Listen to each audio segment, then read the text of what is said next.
है और वो आप कर लें। तो मैंने ये कहा पाकिस्तान की छोटी बहन बना दे मुझे, इसी बात पे अवार्ड दे देंगे पाकिस्तान की छोटी बहन है। क्योंकि हमेशा से छोटी बहन के कैरेक्टर्स किए हैं, ये माइला भी छोटी बहन ही है, वो जो शुक्र है इसमें अच्छा रिस्पांस मिल गया पे होती है कि ऑडियंसेस समझती हैं कि ये किसी और के लिए है, और वो एक जो है वो ट्विस्ट आता है और सब समझते हैं कि ओके अच्छा ये माइला के लिए। सो आई थिंक वो जो सिचुएशन बिल्ड होती है और जो उसके बाद कॉन्फ्रंटेशन होती है दोनों की, वो जो पूरा कनेक्शन है वो लोगों को मुझे लगता है कि पसंद, कि कोई भी अच्छी बहन और अपनी बड़ी बहन से मोहब्बत करने वाली बहन अपने बारे में इस पॉइंट पे नहीं सोचेगी।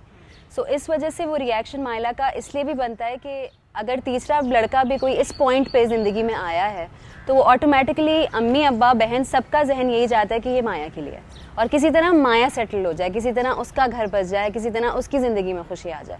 तो जब वो आता है माइला की तरफ तो उसका रिएक्शन इसलिए बनता है कि मेरे बारे में कैसे सोचा। और ये असली ज़िंदगी में भी इस फीलिंग से मैं रिलेट कर सकती हूँ, क्योंकि मेरी एक वक्त में अगर मैं अपनी बात करूँ, शायद मैं कॉलेज में थी या यूनिवर्सिटी में थी, जब मेरी शादी की बात होती थी या कोई प्रपोज़ल आता था तो मुझे उस लड़के से इंस्टेंट नफरत होती थी कि ऐसे कैसे आ गया।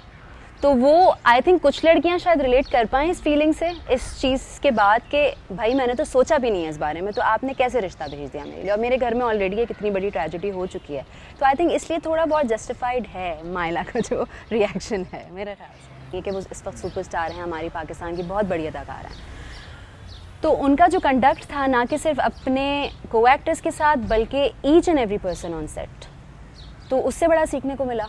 और वो जिस तरह से पहले दिन से अपने को एक्टर्स के साथ थी, बहुत सारे लोगों के बहुत सारे मसाइल होते हैं। अगर आपको सीन में अपनी बहन का हाथ पकड़ना है, उसे गले लगाना है या कुछ भी करना है, तो बहुत सारे लोगों को एतराज़ होते हैं कि नहीं जी हमें ये नहीं करना, आप मुझे हाथ नहीं लगाएं। सो यू नो, एक जो सामने वाला एक्टर है वो बहुत अनकम्फर्टेबल हो जाता है। और उसके बारे में मेरे ऐसे बहुत सारे एक्सपीरियंसेस हुए हैं जहाँ बहुत सारी रिस्ट्रिक्शंस मुझ पर लगाई गई हैं सामने वाले एक्टर से कि नहीं जी ये नहीं करें वो नहीं करें, तो उससे मेरी एक्टिंग पे बड़ा फ़र्क पड़ा। लेकिन सबा के साथ यही है कि आपको जो करना है, अगर वो सीन की रिक्वायरमेंट है तो आप करें, कोई मसला नहीं है उसमें। तो ये चीज़ उनसे सीखने को मिली। और भी उनसे एक्टिंग के हवाले से मैं ये कहती हूँ कि वो एक्टर हैं जो यहाँ से एक्टिंग करना जानती हैं। वो कैमरे को अगर बैक करके भी खड़ी हुई है ना, तो वो ऐसे पोस्चर में खड़ी होंगी कि आप कहेंगे यार कुछ कहने की ज़रूरत नहीं है, मैं समझ गई है क्या कह रही हैं। थोड़ा सा एक्ट करते हैं ताकि हम आ जाएं उसमें। और मेरे लिए क्योंकि ये थिएटर्स हैं तो ये सारी एक्सरसाइजेज इनको पता होंगी, मैं बिल्कुल कोरी हूँ इस मामले में, लेकिन मैंने कहा चलो ठीक है करके देखते। तो हमने 5 मिनट ऑफ कैमरा ऑफ करवा के एज तलाल एंड माइला कॉन्वर्सेशन की। उसका चाहती थी कि आप इंडस्ट्री में आएँ, तो उनके क्या कंसर्न्स थे, क्यों नहीं चाहती थी वो जब से इस इंडस्ट्री में है तब माने या ना माने एक हद तक मायूब समझा जाता था लड़कियों का इस इंडस्ट्री में काम करना, अगर मैं उनके पॉइंट ऑफ व्यू से उनके वक्त की बात करूं।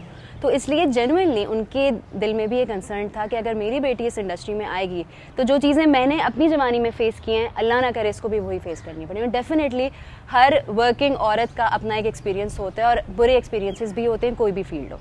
तो इस एक्सपीरियंस को और इस फील्ड को लेके अगर आप बात करें, जैसे मैंने कहा कि एक मायूब एक अटैचमेंट होती थी उसके साथ कि अच्छा शो बिज़नेस, अच्छा टीवी, अच्छा एक्ट्रेस, तो वो उनके यही कंसर्न्स थे कि मेरी बेटी ये चीज़ें फेस ना करे, जो कि मैं आज भी रिस्पेक्ट करती हूँ कि बिल्कुल सही डिसीजन था उस वक्त के हिसाब से, जिस वक्त मैंने आने की है वो ख्वाहिश जाहिर की थी और जिस वक्त से वो काम कर रही हैं। तो ज़ाहिर है उनका परसेप्शन डिफरेंट था। अब चीज़ें बहुत चेंज हो गई हैं, बहुत मुख्तलिफ हो गई हैं, अच्छे अच्छे घरों के लोग आ रहे हैं, पढ़ लिख कर आ रहे हैं, अच्छा काम करने के लिए आ रहे हैं। तो बेसिक से ही उनके कंसर्न्स थे और मैं उनको बहुत रिस्पेक्ट करती हूँ और यही रीज़न है जिस वजह से मैं नहीं आई।